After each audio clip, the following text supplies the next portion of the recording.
মানে কি দেখিলাম আমি, এই শুধু একটাই কথা বলতে পারি,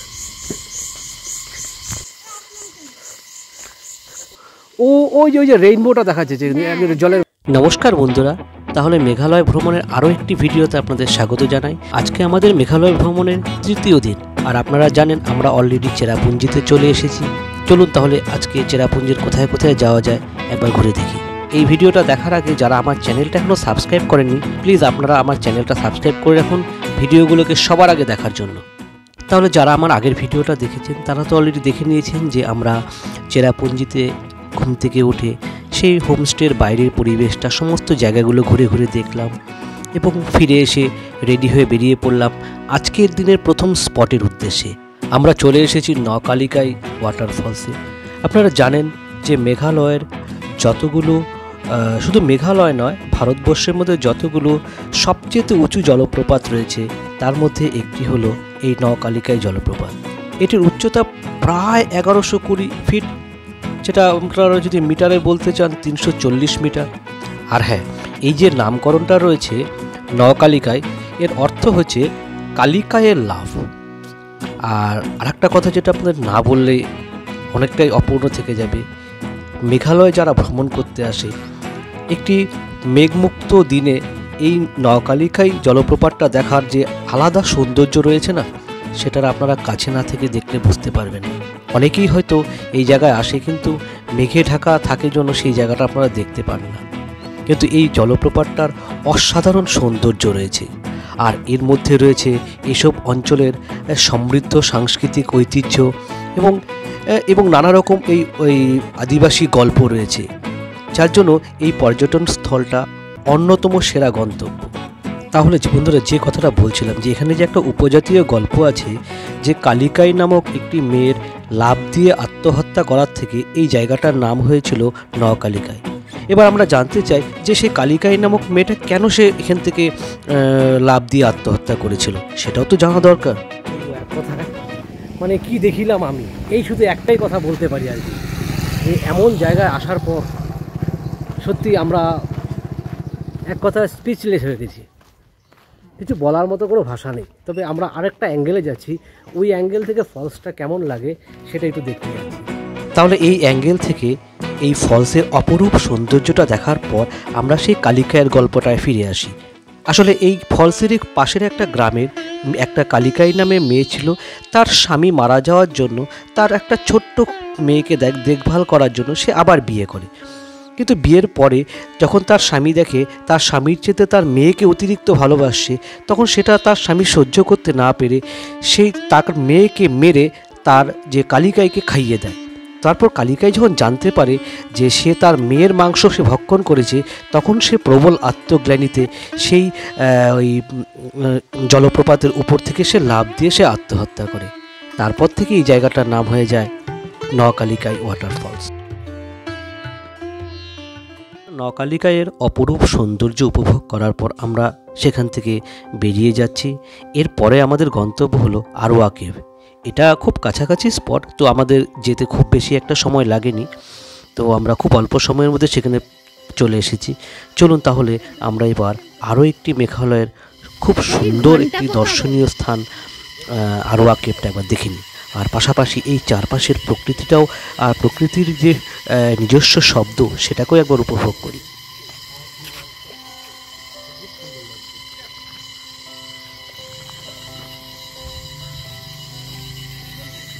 আচ্ছা, এর আগে আমরা যে ফলসটা দেখলাম সেটার নাম কি ছিল? নকালিকাই। আচ্ছা, নকালিকা ফলস দেখার পর এখন আমরা চলে এসেছি আরোয়া কেভে। আরোয়া কেভটাও একটা দুর্দান্ত একটা প্লেস, মেঘালয়ের অন্যতম দ্রষ্টব্য স্থান, তো খুব সুন্দর জায়গা। তাহলে বন্ধুরা, আরোয়া কেভে পৌঁছানোর আগের যে পথটুকু আছে না, এই পথটুকু সত্যি ভীষণ রোমাঞ্চকর। চারিদিকে অসংখ্য ঝিঝি পোকার ডাক আর পাহাড়ের গা ঘেঁষে বানানো এক সরু পথ, পাশে রেলিং ধরে ধরে আমাকে যেতে হবে। আর এখানে যাওয়ার পথে আরও অপূর্ব কিছু শোভার মধ্যে রয়েছে এই পাহাড়ের এক বিরাট বড় চড়া, যেখানে সামান্য জল হয়তো পড়ছে আর সেখানে আবার রেইনবো দেখা যাচ্ছে। এই অপরূপ শোভা উপভোগ করতে জন্য আপনারা আমার সাথে এগিয়ে চলুন।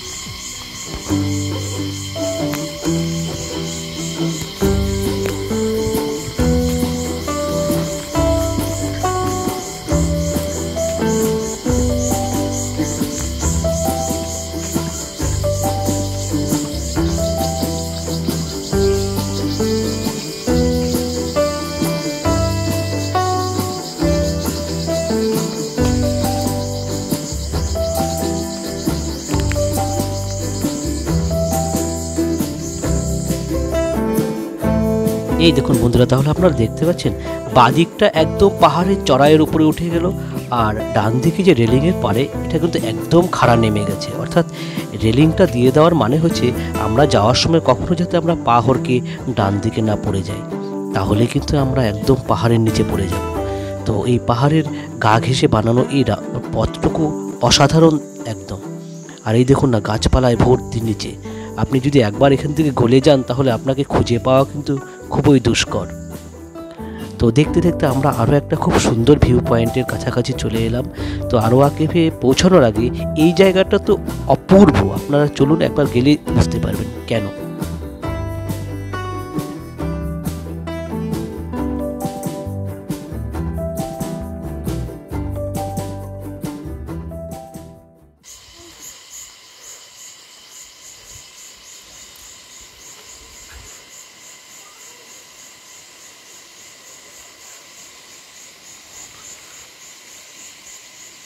লক্ষ্য করবে যে এখানে কিন্তু ওই যে রেইনবোটা দেখাচ্ছে যে জলের মাঝখানে।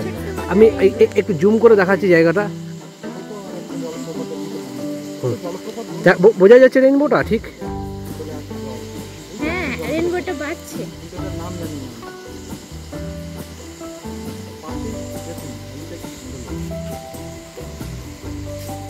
ঠিক আছে, আমাদের তো নির্দিষ্ট সময়ের মধ্যে আমাদের ঘোরাফেরা করতে হচ্ছে, তাই আমার মনে হয় খুব শীঘ্রই আরও কয়েকটা জায়গা দেখার ব্যাপার আছে। সেই জায়গাগুলো আপনারা দেখেন। অন্যান্য পয়েন্টগুলো আমরা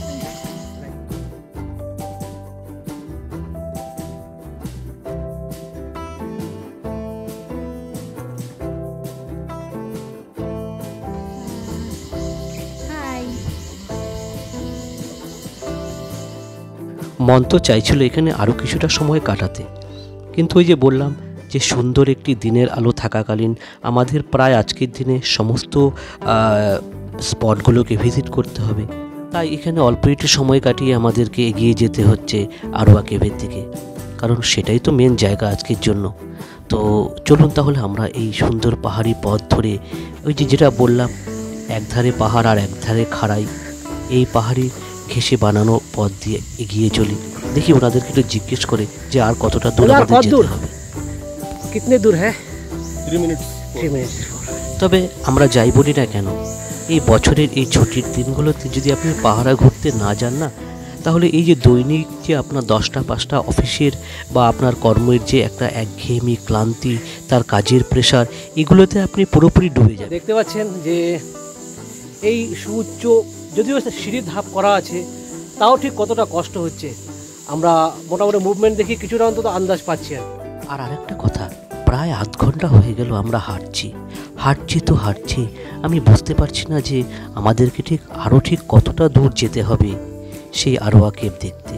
কিছুটা ভয়ও লাগছিল যে এতটা পথ যাচ্ছি, ঠিক আবার এতটা পথ ধরেই তো আবার ফিরে আসতে হবে। শরীর নিতে পারবে তো? কারণ সবার শরীর তো সবার সমান সক্ষমতা থাকে না। তো কিন্তু কি বলুন, আপনি যদি সৌন্দর্য উপভোগ করতে চান আপনাকে তো এইটুকু তো নিতেই হবে। যাই হোক, ফাইনালি আমরা আপনাদের সাথে গল্প করতে করতে আরোয়া কেভে চলে এলাম। শুনেছি এই কেভের মধ্যে নাকি সেই প্রাগৈতিহাসিক যুগের অনেক ফসিলস দেখা যায়, আর সেগুলো দেখার জন্যই সবাই আসে। আর এটা হওয়াটা স্বাভাবিক, কারণ আমরা যেই জায়গাটায় আছি সেটা হচ্ছে হিমালয়ের সেই অঞ্চল। সেই হিমালয় আগে তো আপনারা জানেন টেথিস সাগর ছিল, তো টেথিস সাগরের মধ্যে সেই সমস্ত ফসিল তো থাকতেই হয়। তো যাকে আমরা কতটুকু সেই ফসিল খুঁজে পাবো না পাবো আমরা ঠিক জানি না, আমরা অন্তত যতটুকু যাওয়া সম্ভব। কারণ এই গুহাটার একটা বৈশিষ্ট্য কি বলুন তো, যে এটা কিন্তু মসমাই কেভের মতন নয় যে আপনি এক পাশ দিয়ে গিয়ে আরেক পাশ দিয়ে বেরিয়ে আসবেন। এটার ব্যাপার হলো আপনি যতটা পথ যাবেন এই গুহার ভেতরে, ঠিক এই পথ ধরেই আপনাকে ফিরে আসতে হবে। তাই দেখি আমাদের দীপঙ্কর দাদা আছে, তিনি কত দূর অবধি যান, আর আমাদেরকেও আবার ফিরে আসার ব্যাপার আছে। তো চলুন তাহলে দেখি কতটুকু যাওয়া যায়। আর একটা কথা, আমি শুনেছি এই আরোয়া কেভে নাকি খুব বেশি একটা পর্যটকরা আসেন না। এই স্থানটা মূলত অফবিট স্থান হিসেবে পরিচিত। এই দেখুন না, আমরা চলে এসেছি এই সময় অন্যান্য স্পটে কত পর্যটক দেখা যায়, এখানে কিন্তু আমরা তেমন কাউকে দেখতে পাচ্ছি না।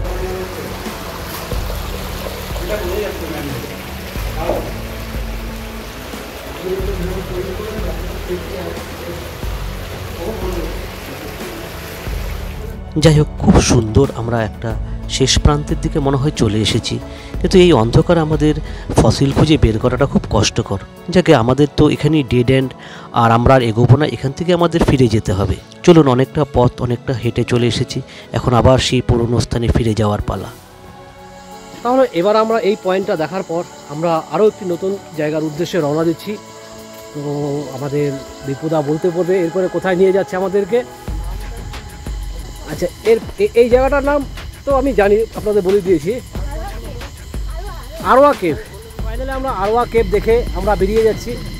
তো আমার মনে হয় বললে তো নেক্সট পয়েন্টে যাচ্ছি।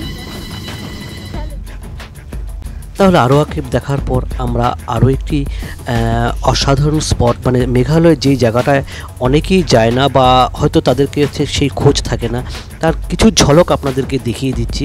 কারণ পুরো ভিডিওটা আর আমি এটার সাথে যোগ করতে পারলাম না, তাহলে অনেকটাই বড় হয়ে যাবে। কারণ জায়গাটা এতটাই সুন্দর যে এত অল্প সময়ে আপনাদের দেখাতে পারবো না, তাই সামান্য একটু আপনারা একটু দেখে রাখুন।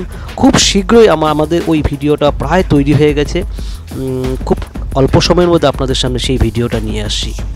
তাহলে আজকের আর এই ভিডিওগুলোকে আর খুব বেশি একটা বড় করছি না।